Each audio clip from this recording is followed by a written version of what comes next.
The gate swung open and a Fig Newton entered.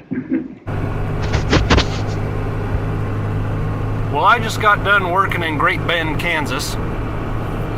Great Bend is named for a point on the Arkansas River where there's a huge hump or bend in the river.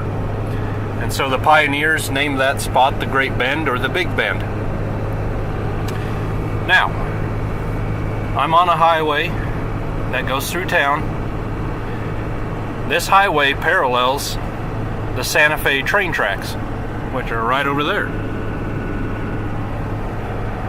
Now, those train tracks were put in the 1870s, and the train tracks paralleled the Sante Fe Trail. And the trail came into being soon following the purchase of the Louisiana territory, the Louisiana Purchase. All of this was included in that, as you probably well know. And so the United States government opened a trail from Independence, Missouri to Sante Fe in what was to become New Mexico. And it opened a supply route for trade with Mexico. This was in the 1820s, I think, is when it was first opened. So soon following that, you started having military detachments, cavalry coming through. The government established forts all along the way, ending at Sante Fe.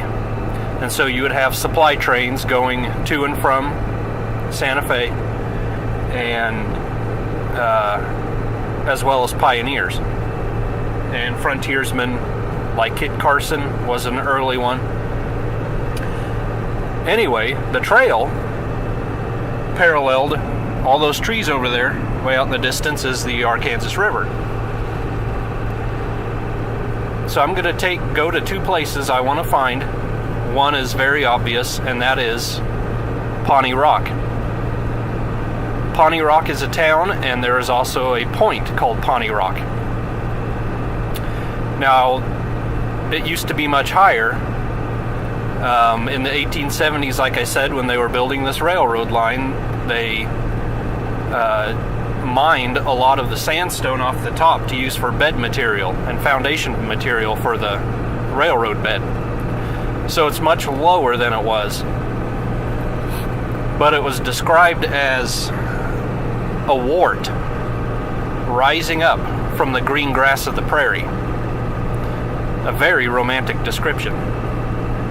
And it was used as a very obvious landmark for all of the Indian tribes.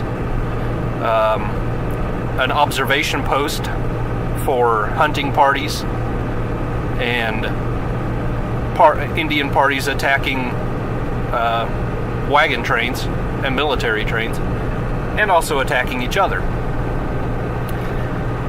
And in the early 1900s, I think 1909, it was purchased or given to some women's league or another, and they preserved it as it is now. So we're getting close, and I will see you when we're there.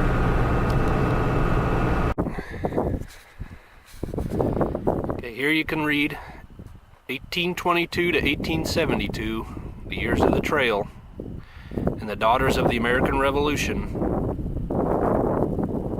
kind of took charge of this place in 1906.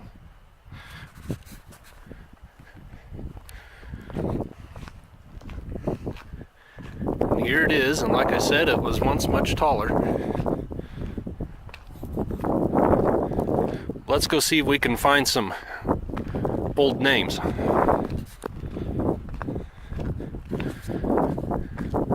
I also see some plaques up there.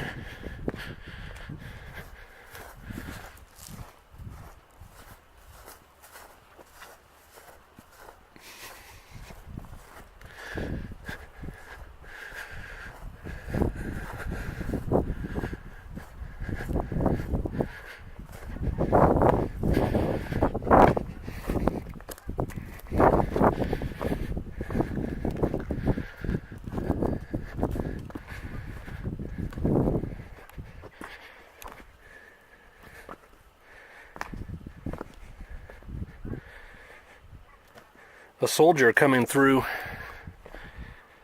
in 1848 wrote that the rocks were already so full of names you could hardly find a spot to put your own on.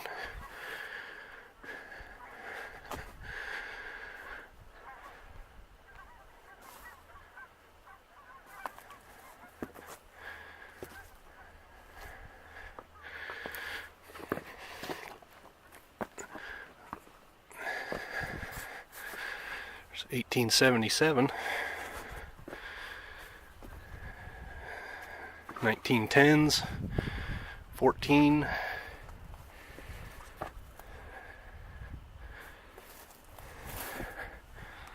It's another 1877, it looks like.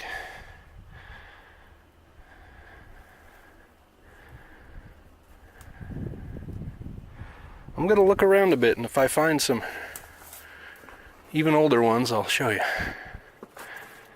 Does that one show up well? That's 1924.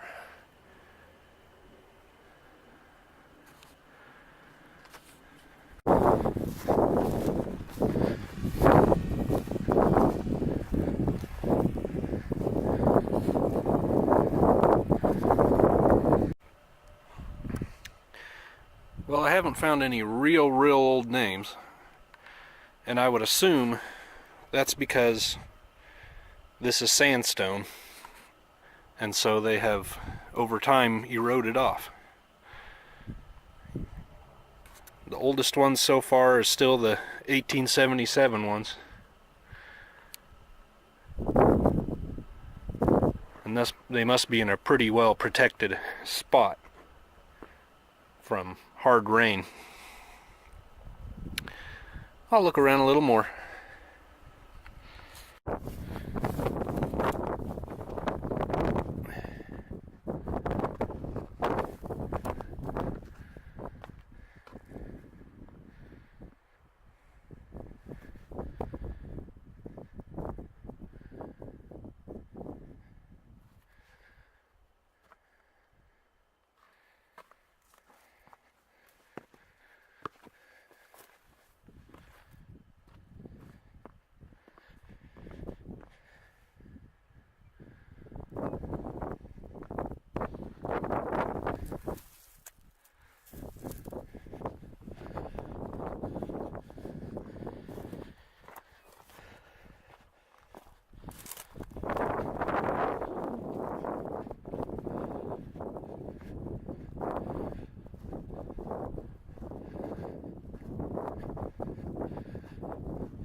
See, even as low as it is now,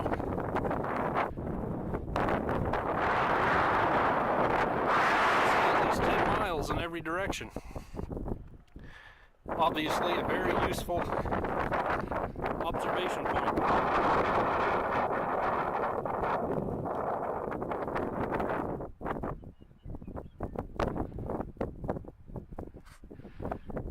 The Arkansas River is out there,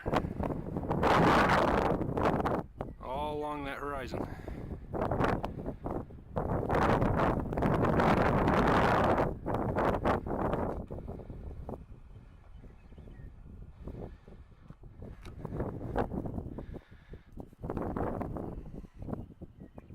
Now I'm guessing this tower that they built makes it as high as it was originally. I don't know that for a fact.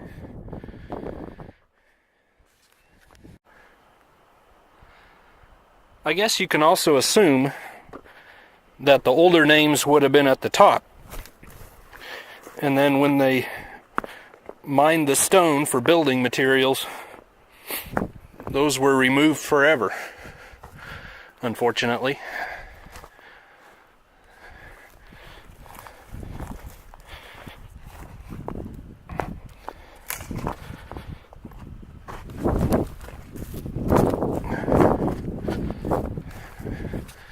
But that's Pawnee Rock. Now I've got one more place I want to go that I have never been to, and it may be difficult to find. But it's going to be cool if I do. So hang on.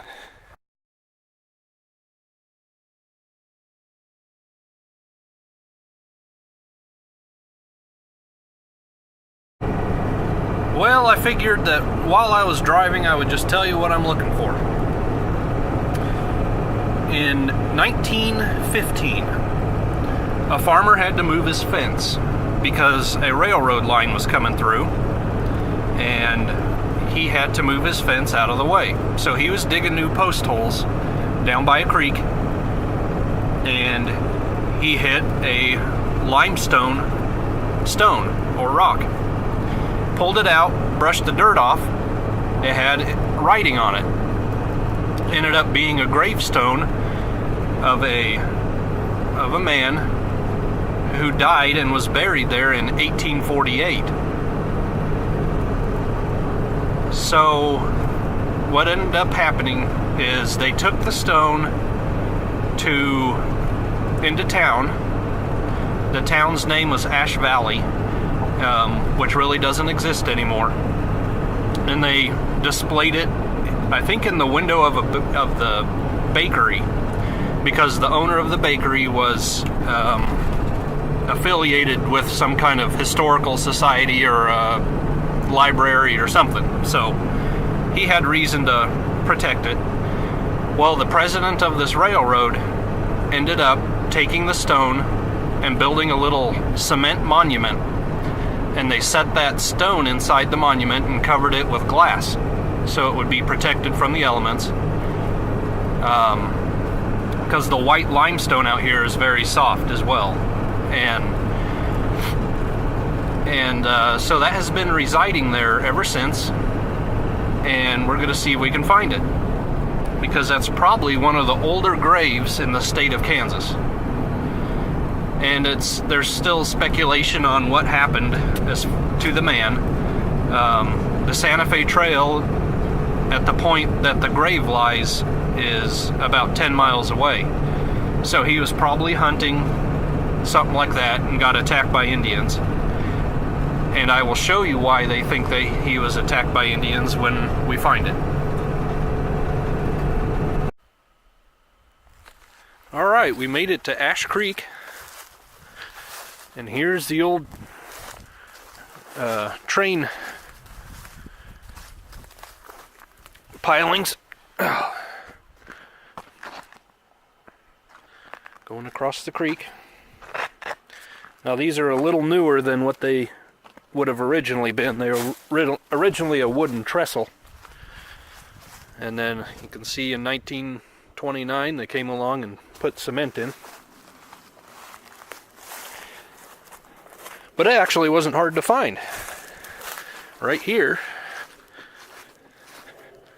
is a little monument.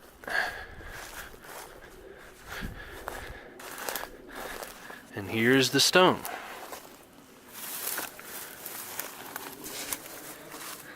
Can you read that? It says June with a backwards J, AD. Now this looks like 1841. I thought it was 1848, so it's even a little earlier. W.D. Silver died, shot with, in a drawing of an arrow. And then of course this monument was put in 1917, 2 years after they found it. And unfortunately the glass hasn't been replaced. Isn't that cool?